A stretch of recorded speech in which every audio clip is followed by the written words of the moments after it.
ഞാൻ സമീപകാലങ്ങളിൽ കണ്ട ഏറ്റവും അധികം എന്നെ ചിരിപ്പിച്ചിട്ടുള്ള ഒരു സിനിമയാണ് തഗ് ലൈഫ്.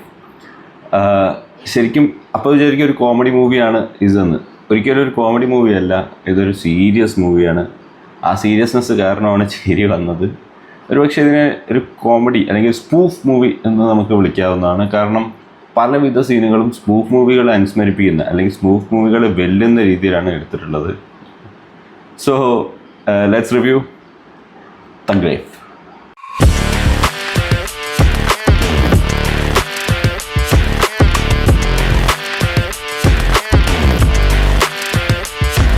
തഗ് ലൈഫിൻ്റെ പ്ലോട്ട് എന്ന് പറഞ്ഞാൽ ഭയങ്കര വെറൈറ്റി പ്ലോട്ടാണ്. ഇന്ത്യൻ സിനിമ ഇന്ന് വരെ കണ്ടിട്ടില്ലാത്ത രീതിയിലുള്ളൊരു പ്ലോട്ട്. Revenge story. നമ്മൾ എത്രത്തോളം റിവെഞ്ച് സ്റ്റോറീസ് കണ്ടിട്ടുണ്ടല്ലേ. ഇപ്പോൾ ഈ റിവ്യൂവിൽ അല്ലെങ്കിൽ ഇപ്പോൾ ഞാനിപ്പോൾ ചെയ്യുന്ന വീഡിയോയിൽ കുറച്ചധികം സ്പോയിലേഴ്സ് ഉണ്ടായിരിക്കും. ആ സ്പോയിലേഴ്സിൻ്റെ കേസ് എന്ന് വെച്ച് കഴിഞ്ഞാൽ നിങ്ങൾക്ക് കണ്ടു എന്ന് വെച്ച് വലിയ പ്രശ്നമൊന്നും ഉണ്ടാകാൻ പോകുന്നില്ല. കാരണം കഥ നിങ്ങൾക്ക് നല്ല പരിചയമുള്ള കഥ തന്നെയാണ്. ഇപ്പോൾ ഞാൻ പറഞ്ഞാലും ഇല്ലെങ്കിലും നിങ്ങൾക്ക് കഥ കാണുമ്പോൾ തന്നെ അടുത്ത് എന്താണെന്നുള്ളത് പ്രഡിക്റ്റ് ചെയ്യാൻ പറ്റും. സോ ആ ലെവലിലുള്ളൊരു കഥയാണ് പടത്തിനെ മൊത്തം. It's about A gangster. Sakthivel എന്ന് പറഞ്ഞുള്ള ഒരു ഗാങ്സ്റ്ററുടെ കഥയാണ്. കമലഹാസനാണ് ആ ഗാങ്സ്റ്ററായിട്ട് അഭിനയിച്ചിട്ടുള്ളത്. ഗാങ്സ്റ്റർ അല്ലെങ്കിൽ യാക്കൂസ പലതും പറയാം.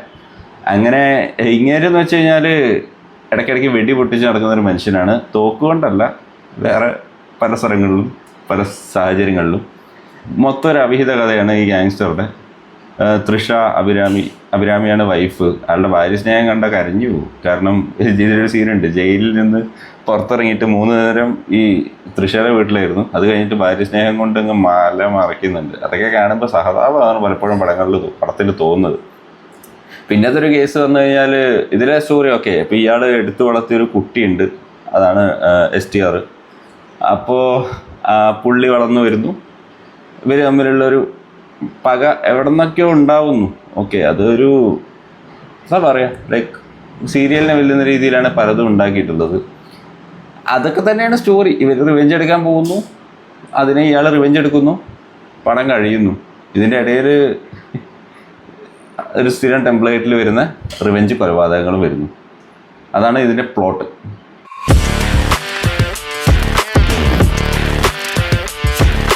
ഈ പടത്തിൽ കുറച്ചെങ്കിലും പോസിറ്റീവ് പറയാനുള്ള ഒരു ഡിപ്പാർട്ട്മെൻറ്റ് എന്നുള്ളത് മ്യൂസിക് ഡിപ്പാർട്ട്മെൻറ്റാണ്. AR റഹ്മാൻ പലപ്പോഴും സോങ്സിൽ അത്യാവശ്യം നല്ല രീതിയിൽ തന്നെ ഇതിൽ സ്കോർ ചെയ്തിട്ടുണ്ട്.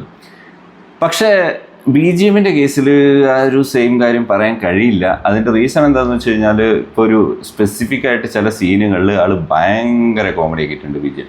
അതായത് ഫസ്റ്റ് ഹാഫിലൊരു സീനുണ്ട്, അതായത് ഭയങ്കര ഇമ്പോർട്ടൻറ്റ് സീനാണ്, നേപ്പാളിൽ വെച്ചുള്ള ഒരു സീനാണ്. അപ്പോൾ നമുക്കൊരു ഇമോഷണൽ കണക്റ്റ് ഓൾറെഡി ക്യാരക്ടേഴ്സായിട്ടൊന്നും ഒരു ഇമോഷണൽ കണക്റ്റും നമുക്കില്ല. ആ ഒരു സിറ്റുവേഷനിൽ മ്യൂസിക്കിന് എന്തെങ്കിലും ചെയ്യാം എന്ന് നമ്മൾ വിചാരിക്കില്ലേ? എന്നാൽ ആ സമയത്ത് പ്ലേ ചെയ്യുന്ന ഒരുമാതിരി സർക്കസിൻ്റെ മ്യൂസിക്കാണ്.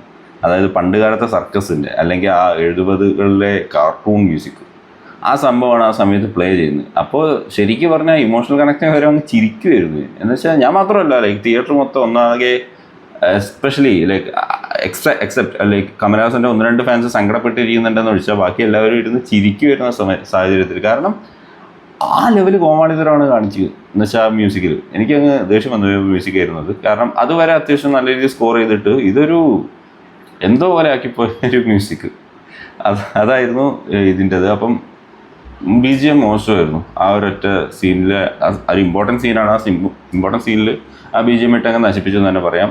അതുകൊണ്ട് തന്നെ ഒരു ആവറേജ് ലെവലിൽ ആണ് മൊത്തത്തിൽ മ്യൂസിക് എന്ന് കണക്കാക്കാൻ പറ്റുന്നത്. Songs was good, again songs was very good. BGMൻ്റെ കേസാണ് ഇവിടുത്തെ ഇഷ്യൂ.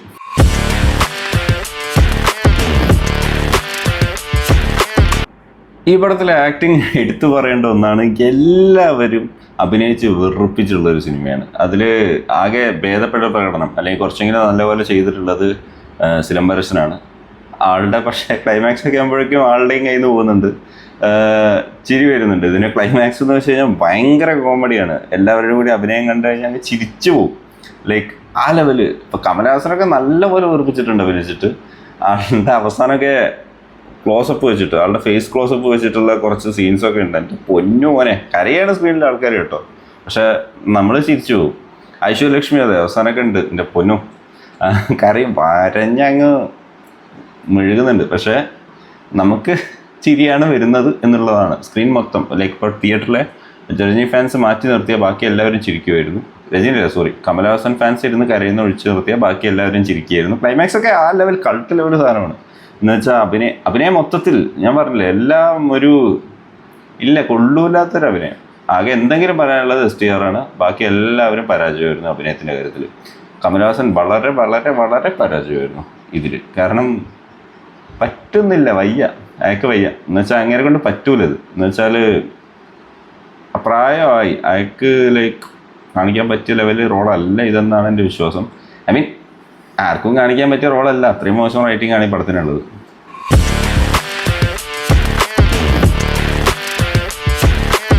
ആകത്തുകയിൽ സ്പൂഫ് പടങ്ങളോട് കിടപിടിക്കുന്ന രീതിയിൽ എടുത്തിട്ടുള്ളൊരു മൂവി.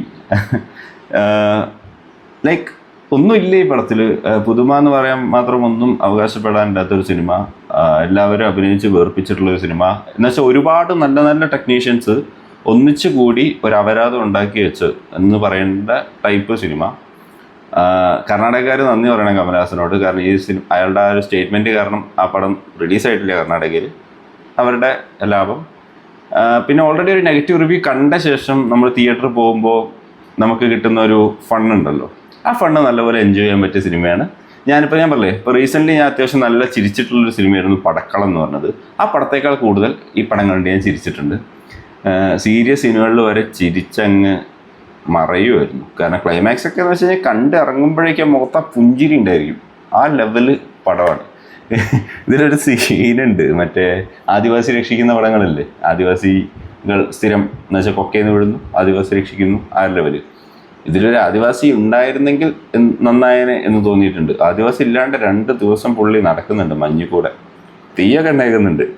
വെടിയേറ്റ കൈയുള്ള ഒരാൾ എങ്ങനെ കല്ല് വരെ എനിക്ക് അറിഞ്ഞൂടാ. അങ്ങനെ ഒരുപാട് അപരാധ സീനുകൾ ഈ പടത്തിലുണ്ട്. അതിൽ ക്ലൈമാക്സിലൊരു കണ്ണട വെച്ചിട്ട് കമലഹാസൻ്റെ ഒരു നടത്തമുണ്ട്. അതോടെ സമ്പൂർണ്ണം എന്ന് പറയാൻ പറ്റിയ രീതിയിലുള്ളൊരു സിനിമ. കൊള്ളൂല, ഈ പടം കൊള്ളില്ല. എന്ന് വെച്ചാൽ അത്രയും മോശമാണ് ഈ സിനിമ. എന്ന് വെച്ചാൽ എല്ലാ ഡിപ്പാർട്ട്മെൻറ്റിലും മോശമാണ് ഈ സിനിമ. 2.25 മണിക്കൂറുണ്ട് ലെങ്ത്ത്. അതിൽ എന്തെങ്കിലും കാണിക്കുന്നുണ്ടോ എന്ന് വെച്ചാൽ ഒന്നുമില്ല. ഇതിൽ അശോക് സെൽവൻ്റെ ഒരു ക്യാരക്ടർ ഉണ്ട്, ബൈ ദ വേ. ദുൽഖറിനെ വെച്ച ക്യാരക്ടർ എന്ന് പറയപ്പെടുന്നു. എടുക്കാനും നന്നായി. കാരണം ഒന്നുമില്ല ക്യാരക്ടറെ ചെയ്യുക, അങ്ങോട്ടും ഇങ്ങോട്ടും നടക്കുന്നു, എല്ലാവരും ഒന്നും കാണിക്കുന്നില്ല. എല്ലാ ക്യാരക്ടേഴ്സും അങ്ങനെ തന്നെ. ഒന്നുമില്ലേ സിനിമയിൽ. ആകെ പോസിറ്റീവ് പറയാൻ വേണ്ടിയിട്ട് ഒരു സംഭവം വേണേൽ പറയാം. അതായത് ഒരു കാർ ചേസ് ഉണ്ട്. അപ്പോൾ പ്രാവ് വറക്കുന്ന ഒരു സീനുണ്ട്, കാറ് മറിഞ്ഞു വീഴുന്ന സമയത്ത്. അത് നല്ല രസമുണ്ടായിരുന്നു കാണാൻ. അങ്ങനത്തെ ഒരു 2 സീൻ ഈ പടത്തിലുണ്ട്. വേറെ കാര്യമായിട്ട് 2.25 മണിക്കൂർ കാണാൻ മാത്രം ഒന്നുമില്ല ഇതിൽ. പാട്ടുകളും പൂർണ്ണമായിട്ടൊന്നുമില്ല. ഉള്ള പാട്ടുകൾ വാസ് ഫൈൻ, രസമുണ്ടായിരുന്നു. പക്ഷെ BGM പരാജയമായിരുന്നു, അഭിനയം പരാജയമായിരുന്നു. ചിരിച്ച് മരിക്കാൻ വേണ്ടി കാണാം, അതാണ് തഗ് ലൈഫ്. ഇതുപോലത്തെ അപരാധങ്ങൾ ഇടയ്ക്ക് കാണണമല്ലോ. നല്ലത് മാത്രം കണ്ടാൽ പോരാ, ഇടയ്ക്ക് അപരാധങ്ങളും കാണണം. അപ്പോഴേ സിനിമയുടെ ഇമ്പോർട്ടൻസ്, അല്ലെങ്കിൽ സിനിമയെ നമ്മൾ ബഹുമാനിക്കാൻ പഠിക്കും, ബാക്കി നല്ല പടങ്ങൾ ബഹുമാനിക്കാൻ പഠിക്കും. അപ്പോൾ പോയി കാണാൻ പറ്റുകയാണെങ്കിൽ നല്ലപോലെ ചിരിക്കുക. കാരണം എൻജോയ് ചെയ്യാനുള്ളത് നല്ല പോലെ ഉണ്ട് ഈ പടത്തിൽ ചിരിച്ചിട്ട്. Thug life.